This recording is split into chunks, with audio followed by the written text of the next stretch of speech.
Hello, everybody!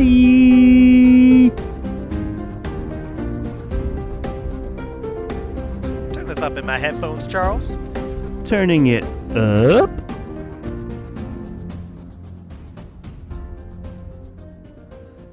Hello, everybody, one and all. Welcome to yet another very exciting episode of the Friends Talking Fantasy Podcast. My name is Charles, and with me today, as always, is my lifelong friend and co-host, Dylan. Say one thing for Dylan from FTF. Say he's ready to talk some fantasy with his friend Charles. Say one thing about Charles and he is ready. Say that he is ready to talk fantasy with his friend as well, Dylan. And Nailed not just any fantasy today, thank you. Oh. That's right, because today we are delving deep into the world of the First Law. And we're going to start throughout the next couple months here as we are taking a break from First Law to read other series. We're going to continue the conversation by going in depth into certain characters or moments or ideas. We haven't quite fleshed it out yet, but the one thing that we have fleshed out is our first conversation, right, Dylan? Yeah, today we're ready to be realistic about Logen Ninefingers. Mm-hmm. We're going to have a conversation that gives Charles and I the chance to talk openly and in a focused manner on the great character that is Logen Ninefingers from the First Law Trilogy. And because we are talking openly after completing our buddy read of the First Law Trilogy, that's The Blade Itself, Before They're Hanged, and Last Argument of Kings, we will have spoilers in this episode that go through those first three books in the First Law world. So if you have not yet read any of those three books, and now is a great time to go about reading those because those are amazing books. And it's also a good time to turn this down in your headphones so you don't get anything awesome about Logen Ninefingers spoiled for you. Very well said. Spoilers for the First Law Trilogy.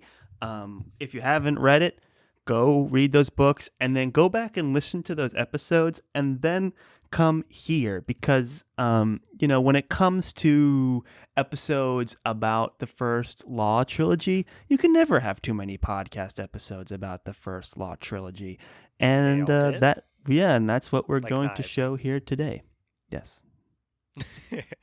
So, yeah. And I think something that Charles and I we're being careful about a few things when we were doing the First Law episodes, where we both read through the entire trilogy already before we got into it for the show, meaning like years ago, we both read the series already.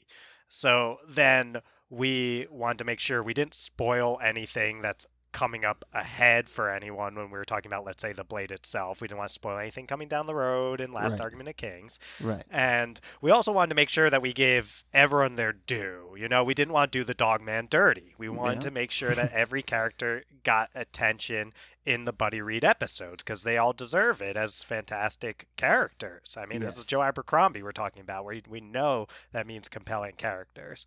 And something that happens when you're trying to manage all that is you come away and say, I think we got a lot more to say about all these characters, and I think few more than Logen Ninefingers, who is just such an interesting and unique character, this almost philosopher's soul in some ways beneath a more barbaric exterior.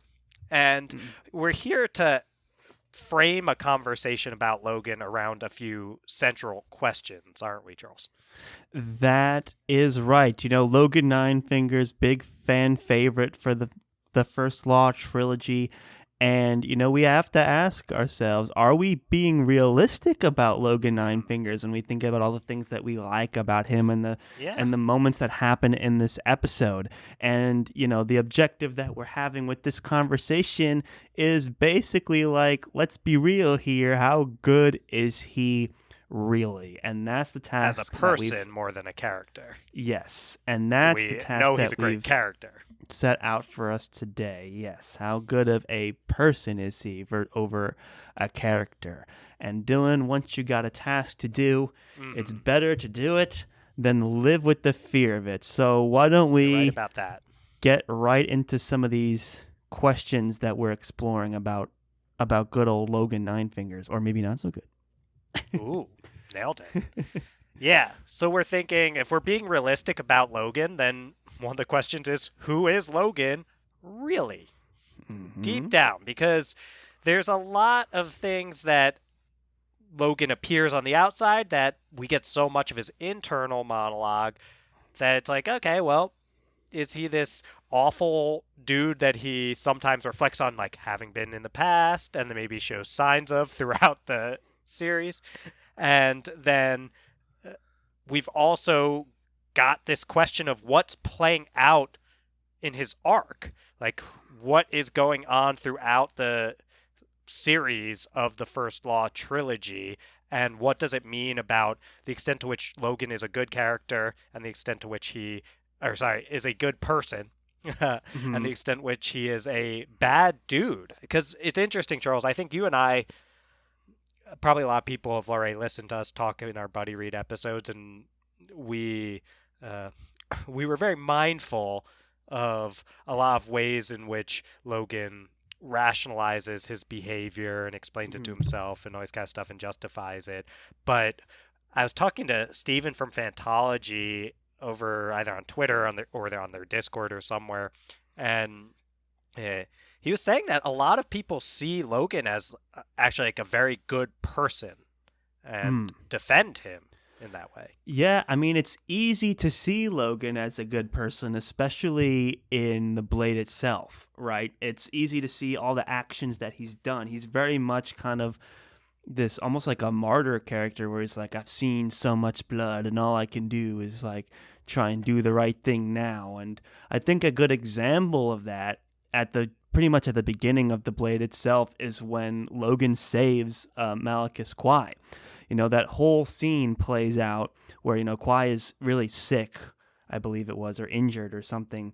And Logan's like, he's seen this before a bunch of times. You have to be realistic about these things. It's written like he's going to just do a mercy kill and go on without him. And Logen is kind of in his own monologue, kind of accepting that and talking himself into it. And then it's subverted in that he's talking himself into saving him, throwing him on his back, giving him water when he needs it, and like carrying him the long distance to the great library. And I think that's that first moment where like, you know what, Logan's a changed man. He's trying to do good, and he did the right thing here. He left that poor cook pot behind. He made those sacrifices to save Kwai.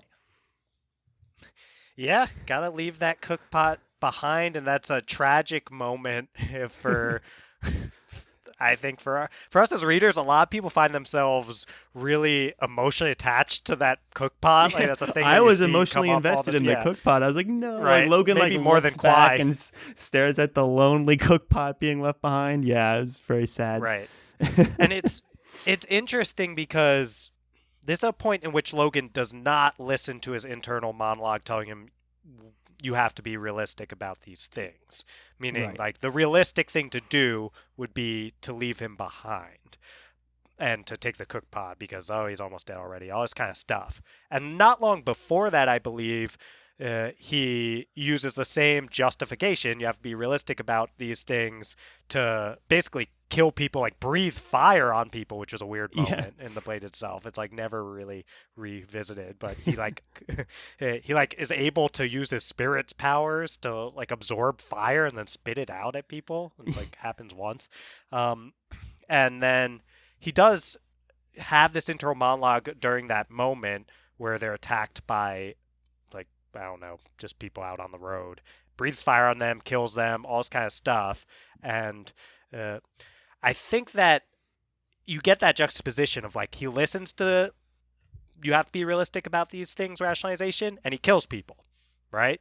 And Right. then he later doesn't listen to it and he saves someone. And that's something that I was tracking throughout the buddy read, Charles, is kind of like, Hmm. when does he listen to it? When does he not listen to it? And overwhelmingly, Charles, if he listens to the voice saying you have to be realistic about things, he's doing something bad. He's doing Right. something, yeah.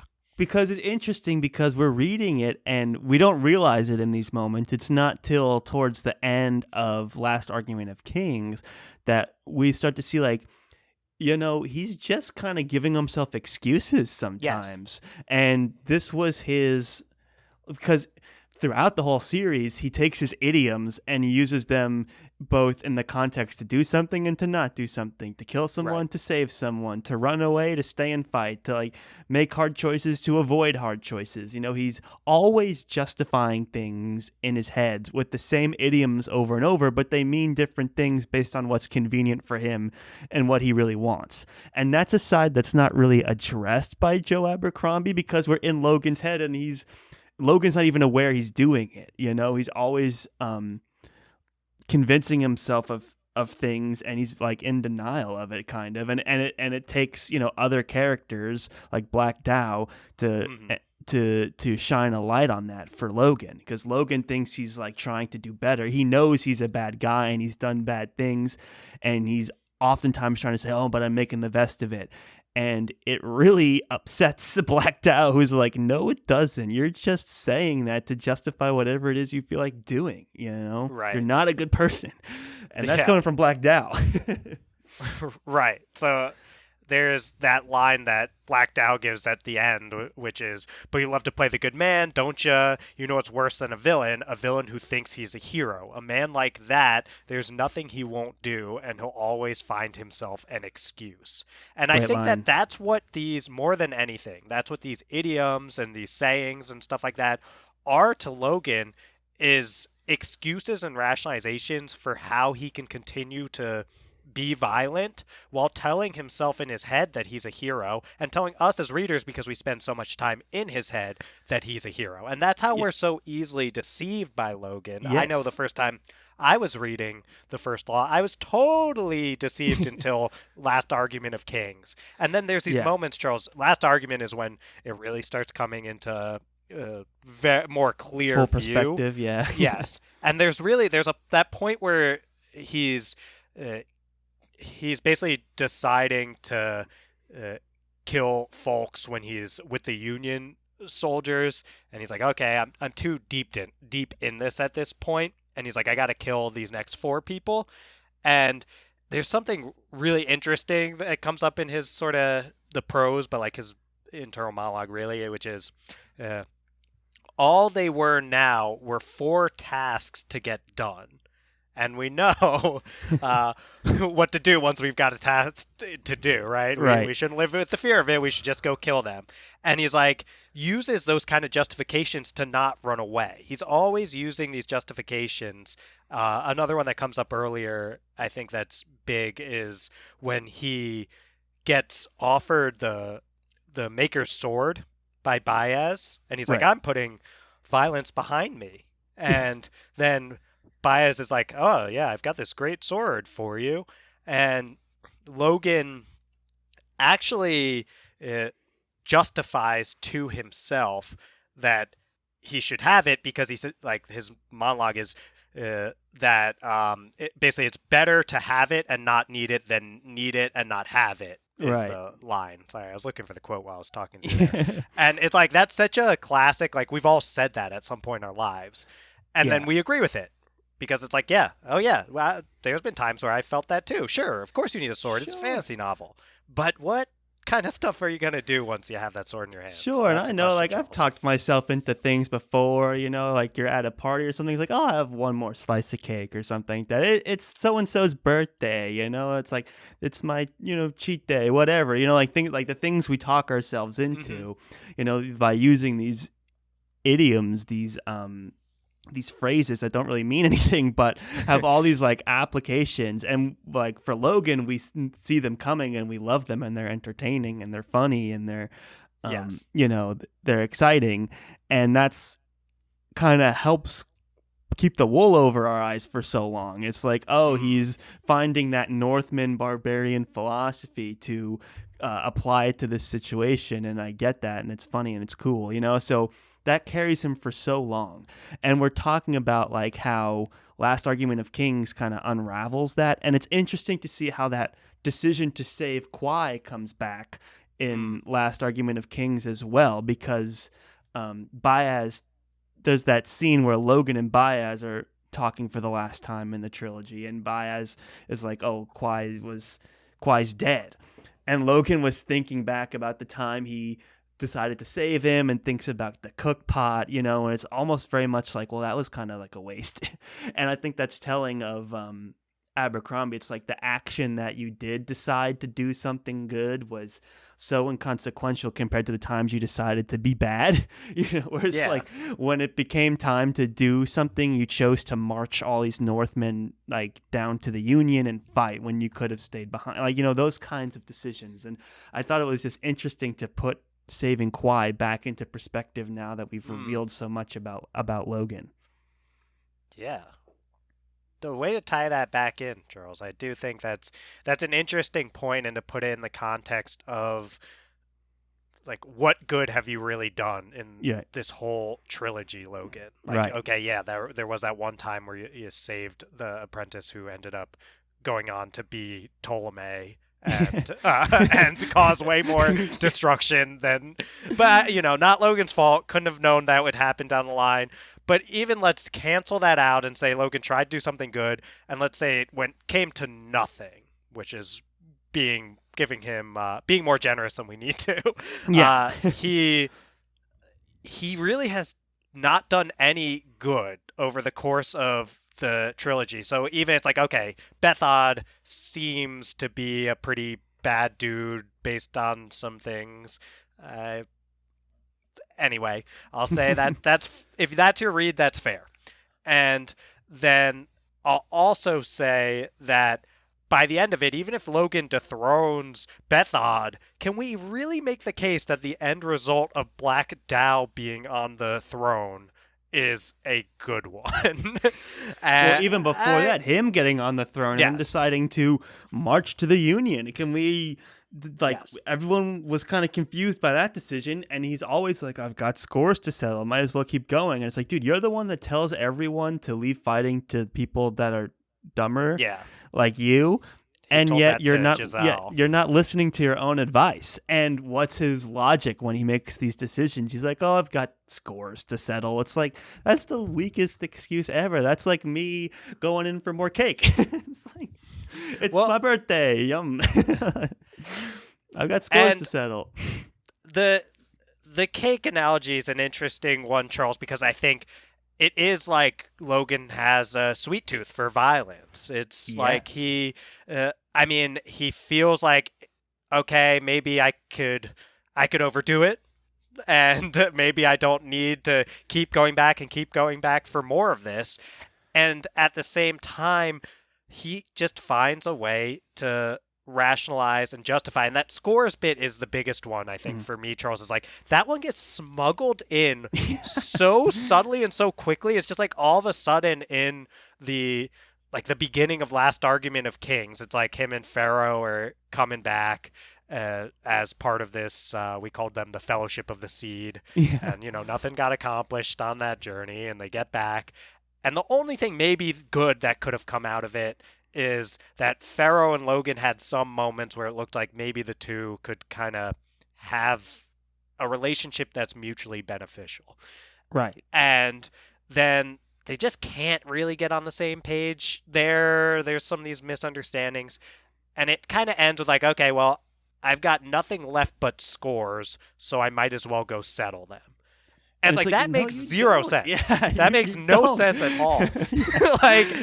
You could just go anywhere but back to the north to settle scores. You don't even have to stay with Pharaoh. Just do anything but go back to the place where you have to be violent. But he chooses to, and he doesn't. It's kind of interesting with all No this. one's pulling him in any direction. He's not like Yes. up to that point. You could maybe say he was being pulled along. Like, you're the only one that can speak to spirits, and that's why I need you to come on this thing. And you're the strongest one here with experience in fighting, so I need you to be the fighter here. But now it's like, oh, that's done. No one needs or wants anything from you in this world. And the people that do think you're dead.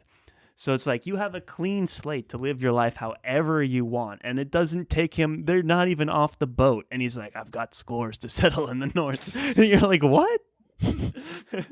Yeah, like how is this the same guy who is just telling Giselle, like, go settle down with someone and live a happy life in obscurity? Right. And then, yeah, go ahead. Well, I was just going to change the subject, but because I wanted to talk about more about his relationship with Giselle, because you could say like he's at his most endearing in Before They're Hanged with the Fellowship of the Seed. Like he takes on the role of like chief morale officer, and he's like, you do little deeds of kindness every day and you win them over. And he successfully won over Giselle and Pharaoh, of all people, like won them over, earned their respect, their admiration, their love, basically. And he still can't accept any of that, and he chooses violence. So, I mean, one of my favorite moments in Before They're Hanged is when he's talking with Giselle, and he kind of takes Giselle under his wing, and it's changing perspectives, and you can tell, like, Giselle's like, why is this guy looking at me weird and like doing weird stuff and saying weird things, and then to watch that slowly meld into a meaningful relationship, you know? And we're so in love with those moments, and it buys us more into this idea that Logen is good. Yeah, and I think that's a great point, Charles, and maybe we've been definitely banging the drum on the Logen is a bad dude point, because I think big picture, step back, if we're asking that question, he does so many bad things that it's hard not to feel like he leans that way. And at the same time, if we're trying to make an effort to balance the scales a little bit here, he shows a capacity for good throughout Before They Are Hanged. And in some ways that's part of what's so tragic about Logen as a character, is that he is so capable of of showing all these good qualities, of relating to other people, of being a good leader, and even, I would say, like helping change Giselle for the better, which is a very hard thing to do. I mean, if that is a thick skull to get through, and he actually is able to, I think, play a big role in helping Giselle become a better person. He teaches him humility. Logan's like, oh, I've pissed myself with fear. I've begged for my life. I've been wounded. I've cried like a baby. Like, I've done all of these things. And he's like, I have no doubt I'd be a better place if I'd been killed years ago. And I hadn't been, and I don't know why. Like, these are the things that he's kind of lamenting on when he's on the Fellowship of the Seed. So you see this side to him, this compassionate side, and you feel for him. But I think what tips the scales back towards bad is that, he's making the best of the situation that he's in, but he'll say those things, and then the minute he gets to choose his own path, he goes towards Carleon, so it's like, when you're in this situation and it's easy for you to be good and there's no one to kill, you're a nice guy. But the minute you're going down this, like, you have the option to choose and the world's your oyster, you're going back to the north to fight and kill, so, and Abercrombie, I think, always loves to find like scathing ways to present humanity sometimes.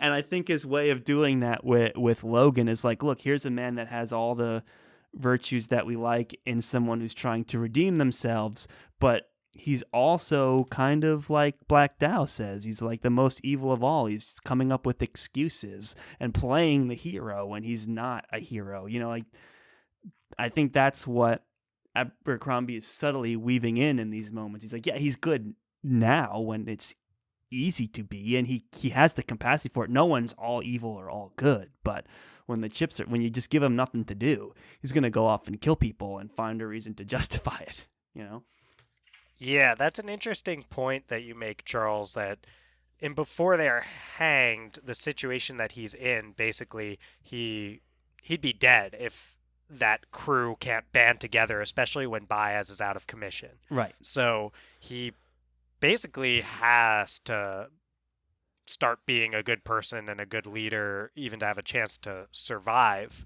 during that juncture. But when push comes to shove, I know you mentioned he starts going back toward Carleon. Mhm. And I think that uh, a part that's always stuck out to me about that going back to Carleon piece is uh, you remember the line where it's he was like the leaves on the water, carried along down toward Carleon, and nothing he could do about it. It's like And yeah, nothing you could do about it, Logan.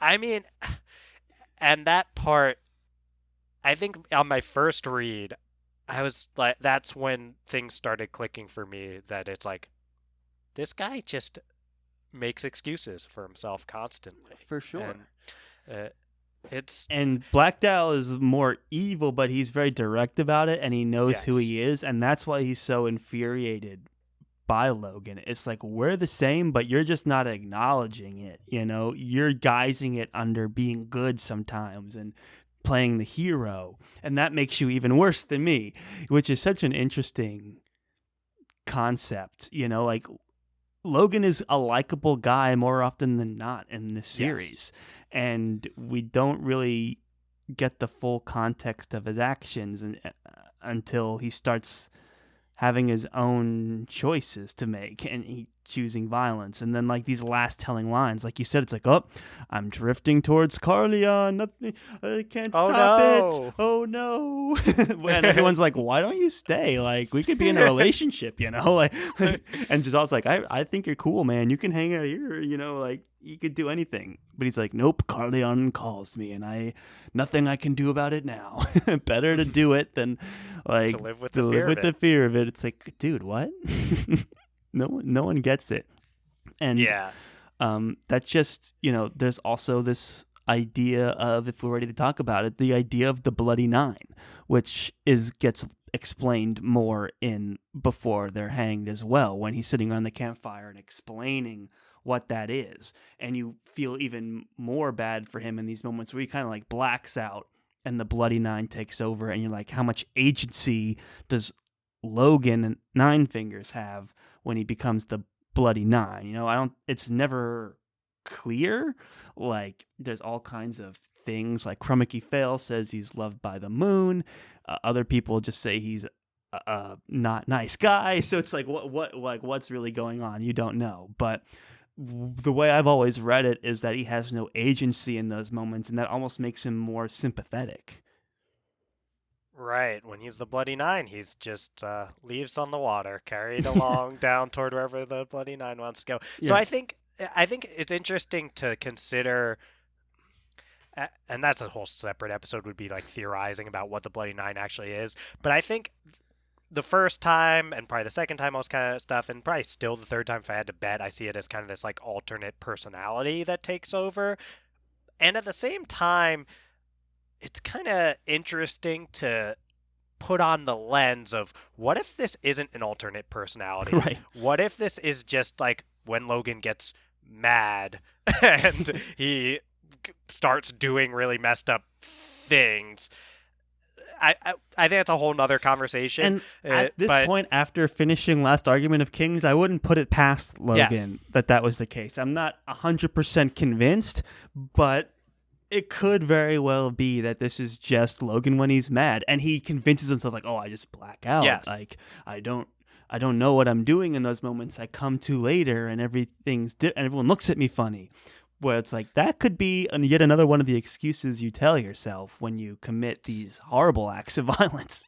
Right. And something that I was noticing a lot is these moments when he's the Bloody Nine, and it's like there was some like small voice that was ringing out saying, "No, don't kill that person." Yeah. But then he didn't listen, and it's like, wait, is Logan there or not? Right? Like Right. Logan has some sort of sense, like he recognizes the dog man. And he recognizes Toldur Thunderhead just a little bit, but the Bloody Nine doesn't care. And it's like, okay, if it's an outright alternate personality, why is Logan still vaguely there or has like a tiny voice that just doesn't have any power? So Mhm. I don't want to dive too deep into like speculating about what the Blade Nine is or isn't, because I think that's a whole nother conversation. What I do want to say is, Yeah. even if the Blade Nine is a totally different personality that Logan has no control over, then what Logan has to take the blame for in some ways is the fact that he is aware that the Blade Nine's more likely to come out when he's in these more dire situations and when he's more angry and all these kind of things, and he keeps ending up in these situations. Right? Exactly. Like, Exactly. Well said. Like if you it, knew that you lose all sense of agency and you start killing the people you love, it's like, well, maybe I shouldn't be in combat situations anymore. Like it's not that hard to avoid combat situations, especially if all your enemies think you're dead and you're right. in another part of the world. It's not a hard thing to avoid. But given the choice, he keeps going and he acts like it's inevitable, and it's never is. Yeah. And it's, Charles, something that is super interesting to me about Logan is that I do think all these like these denials, all these justifications, all these they're happening at a level that isn't observable to him that that's what he's doing. Yes. He's not aware that Well he's said. making justifications for himself throughout. He's genuinely trying as a person to be better, to do better. And Hmm. somehow he finds himself not doing that anymore. So it's not like I don't see him as this like hypocritical person Right. who's like I say this and then I just do whatever. He's like legitimately trying, and somehow his efforts keep going awry. And something that sticks out to me there is the fact that he's constantly considering like, am I a bad person? Oh Am yeah. I evil? Am I someone who can change? And when he meets up with Giselle again, another line that sticks with me, or a set of lines, is when he asks Giselle toward the end of Last Argument of Kings, am I an evil man? And then Giselle responds with, you're the best man I know. And this raises so many complexities about Logan, I think, in the fact that, like, what does it mean that he's able to sort of be this like paragon of virtue in Giselle's eyes and guide Giselle in these directions that are, Giselle had a lot of a lot of way to go in terms of Yeah. being able to grow and get better, but he really did. And I know we talked about some before, but I don't know if we fleshed it out. Like, uh, how does it tip the scales for Logan at all to the fact that he's able to set an example for some folks and they're able to do better than him in Yeah, terms of but the growing and one he changing? won over most is Giselle, and Giselle Yeah. ends up in a position where it almost worked against him. Like it doesn't matter because it got him in trouble with Baez. So it's like, great job, you caused Giselle to go through character growth when he didn't need it. But no, I think you nailed it on the head when you're like, he doesn't realize that's what he's doing. Like he's genuinely trying to be better, but it's his own personality that he's guiding towards. He's making these violent decisions and he doesn't even realize his own agency, which is what frustrates Black Dow, and it's what like we may have missed in the first two books, and then we're finally getting in the third book of like, oh yeah, like he is doing these things, and the question is, what's worse? Who knows? Like Mm. how damaging is Logan just as someone who thinks they're always doing better and improving, and is like his own martyr, yet continuing to do horrible acts of violence, or someone like Black Dow who you can never trust and is always bad. It's like, who's worse for society?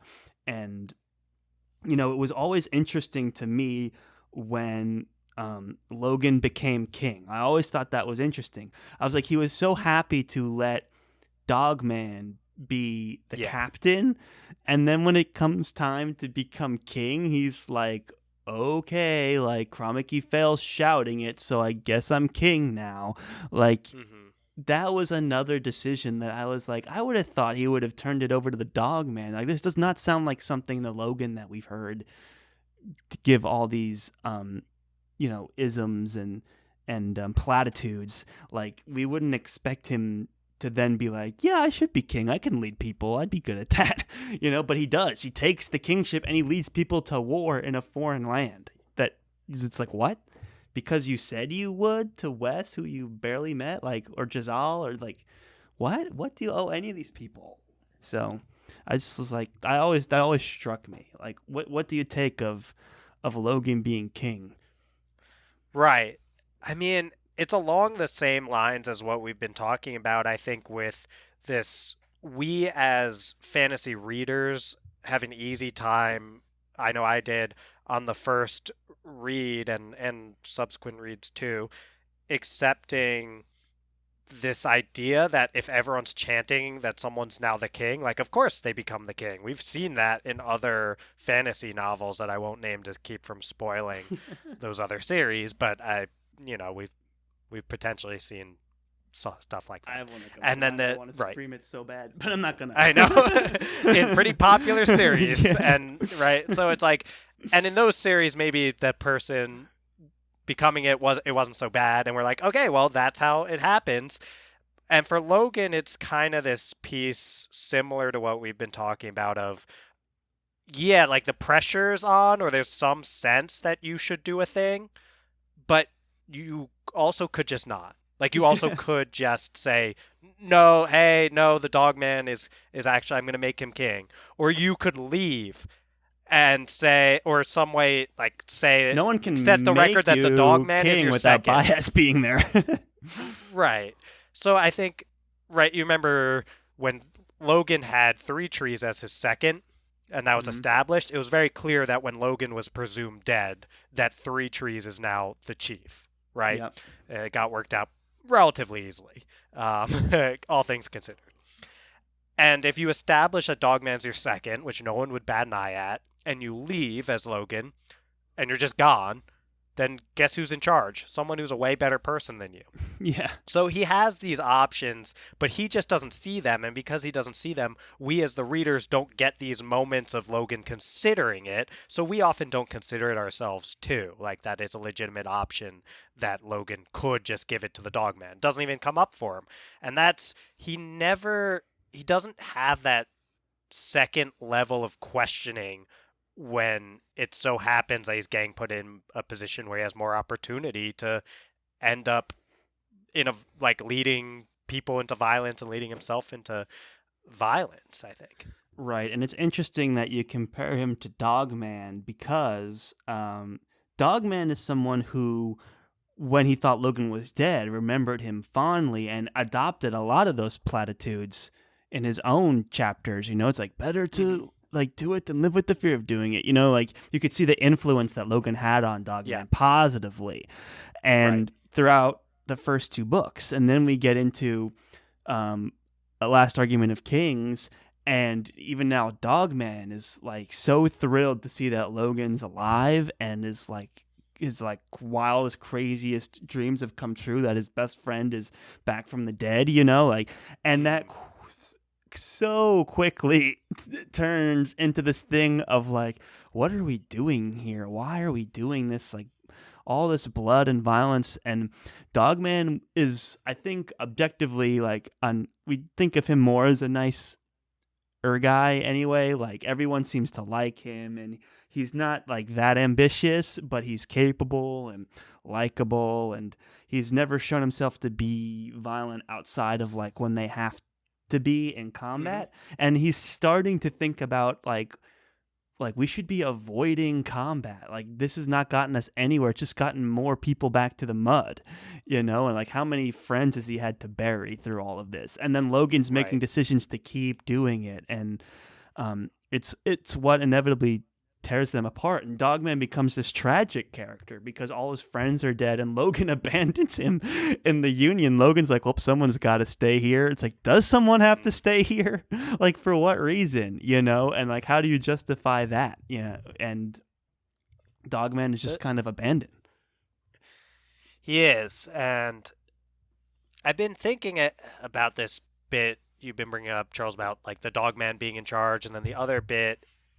So yeah, Logan is aware of the fact when the Dogman is in charge briefly that it's better that the Dogman is in charge, and he reflects on how Dogman's a better person and things are going to be just under a leadership that is less likely to cause terrible blood or Right. like tons of blood. And then it's similar sort of. Logan likes these roles, right? He was under Bethod for a long time as the champion and just kind of put in a situation where he's fighting all the time, and then as soon as he gets separated from his crew in the Blade itself, he seeks out Baez, because there's a Magi who the spirits warn has his own purposes. Yeah. And we learn all about those purposes, right? We're just he wants to be more powerful than Juvens. Yeah, I love that line. Yeah. So, right. Baez has his own purposes, and Logan doesn't even ask what those purposes are. As well, Baez he goes is quick another to, step forward. He's like, I don't want to know. Yes. Like, that was Right. the relationship that they had. And this comes back to Logan's agency. Like, okay, what's worse, choosing to do something bad or choosing not to know so that you can do it and feel good about, like, having that plausible deniability of, like, oh, well, I was just being pulled by Baez. I had no choice. It's like Baez would share with you what he wanted you to do. And it's like you were the one that wanted it to be anonymous so that you could keep doing whatever it was that you were doing. You know, Logan's desire to give up agency as a way to continue to be violent is a super interesting arc. Yeah. And here's another piece that I've been thinking about, Charles, is if you were someone who was put in charge of what Logan should be doing for you, and you were kind of getting at this already earlier, it's like, what kind of tasks are you going to give this man who will do them without living with the fear of them? What kind of tasks are you going to give this hulking warrior who's the most legendary warrior in all of the North, which is known for its legendary warriors? You're going to put a sword in his hand and you're going to tell him to fight because that's what he's perceived as being good for. I mean, that's what Bethod used him for. That's what Baez certainly used him for, in addition to talking to the spirits. And then that's, I mean, basically what the Dogman has to use Logan for, because that's what he is kind of seen as best for. So I think that plausible deniability piece that you're talking about with Logan is like, another thing that's not happening for him necessarily on a conscious level is he's walking around as this giant, amazing warrior with this reputation behind him and saying, oh, like, just do whatever you want with me as the person who, like, follows your orders. It's like, what kind of orders are they going to give you, Logan? What do you think? Yeah.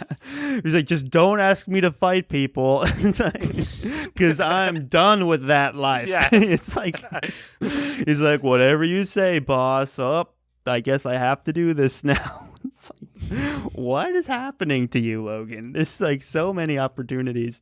You know, it's so true. He kind of not consciously is orchestrating these situations for himself, you know, and that's what makes him so interesting. It's like how a reader could kind of overlook that, and what I overlooked for 2 whole books, because I was like, Logan's such a nice guy. Like he's just trying to help everybody out, and he's trying to do better, and you know, he's developed these philosophies as a way to do better, and it comes from this like barbaric, innocent background, but he's trying to make a philosophy for himself, you know, and you sympathize with him that way.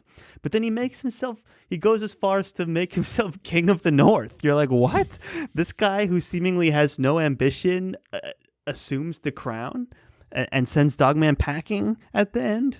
You're so mad that he did the Dogman dirty, Well, Charles. I'm thinking more about that now. It's like, what reason did he have to do that? You know, I just feel like he couldn't stomach having Dogman around anymore. Like, they had that falling out where Dogman was like, why are we here? Blood gets more blood. And then Logan's like, you know what? Stay behind. And I think that's just another way Logan can plausibly avoid that kind of agency about what he's doing, because Dogman's hitting too close to home, so we got to kind of push him out so we can keep being the king of the North, and it's like settling more scores was like what he was talking about doing. He's like, I imagine those Carls are still running rampant around there, and Brethod's sons are still out there, and Right. and Dogman's like, what? And he says, you know what, Dogman, stay here. I'm gonna go do Yeah. king things. It's crazy.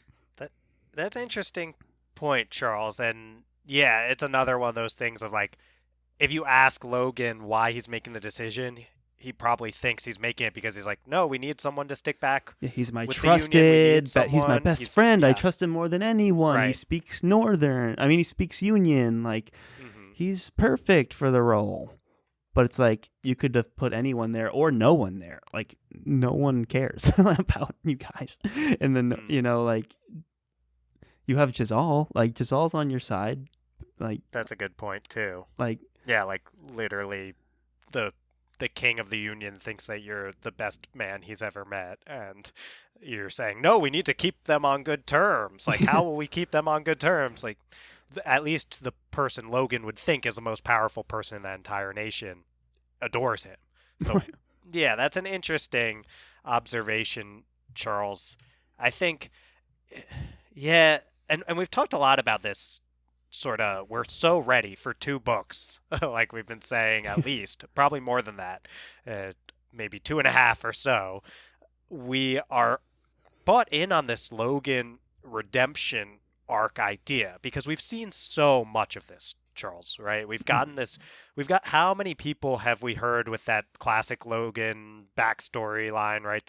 I fought 10 single combats, I won them all, but I fought on the wrong side and for all the wrong reasons. Right. That whole bit, right? I've been ruthless and brutal and a coward. I've stabbed men in the back. Okay. We've heard that so many times, but that's backstory. We as fantasy readers accept that, and then we're ready for you to redeem yourself. And we have Joe Abercrombie almost flirts with that arc, Yes. right? He Yeah. plays he plays with the idea of having that be the arc. And then he will say it, Charles, he subverts it. He Yes. he reverses it. Yep. And When the he chips are down for Abercrombie, he will take that opportunity to skewer like what we think about certain positive aspects of humanity. It's like, oh, you think Jazal has this amazing arc? Well, he was naive for too long and was being played the fool. Or, oh, you think Logan is like a nice guy? Well, he's still power hungry. Like all these moments to skewer like our conceived notions of that fantasy redemption arc. It has happened in First Law. Well said, Charles. And something that sticks out to me, it really stuck out in this read, is there's a line where Logan Ninefingers says to Jazal, I believe, in Before They're Hanged, and that's right in the midst of like, this is going to be real redemption arc, right? Mm-hmm. When we're in Before They're Hanged, those are Logan's best person moments, Yes. even if not his best character moments, because I think his best character moments totally happened in Last Argument of Kings. But he says to Jazal, doing better next time. That's what life is. And that quote on the surface is such a great little Logan axiom, right? Mm. You do something wrong, I see where you're and going. then, yeah, right? You do something wrong, and then the next time you'll get it right. The next time you'll do it better. And Jazal takes that to heart. We as readers think, I've said before, Logan Ninefingers has changed my life. Like his, you got a task to do. Oh, better do it than live with the fear of it. That keeps me from procrastinating sometimes. Right. So there's wisdom in these things. But the doing better next time, that's what life is. For me, this time, I thought, well, next time never comes. Yes. Isn't that such a convenient excuse? Yes. Like, oh, we'll do better next time. This time wasn't so great, but it's all about intending to do better next time. Right. And then when next time finally comes around, it's the same story. Oh, well, it's always about trying to do better next time. Oh, no, I'm going to Carleon. Someone help me. No. Yes. Well, next time I'll do better. And I'm like, so this line for me became the almost the quintessential Logen Ninefingers Mm. line, or kind of like the defining line. Maybe not the quintessential is probably like you have to be realistic about these things, but the defining line for me in Logan's arc is this: doing better next time. That's what life is. Because I think he always intends that. He always wants to do better next time. But Charles, when is he gonna do better this time? That's a great question, Dylan, and we wait to see it. I mean, it never happens. This time At never least not comes. At least not in the First Law Trilogy. That much we know. But who knows what may or may not be in store in the future. That's right. Very So ominous ending for Logen Ninefingers. You know, I always love that part. It's like, what, you think you can go off and come back and expect things to be unchanged? It's like you've done nothing but create scores and, you know, rivals and people and Black Dow. You got to give credit to Black Dow. He's one of the few people that has seen through Logan. Like all Charles, these, like Dogman, Jazal, Baez, like they all are like, oh, he's such a great guy.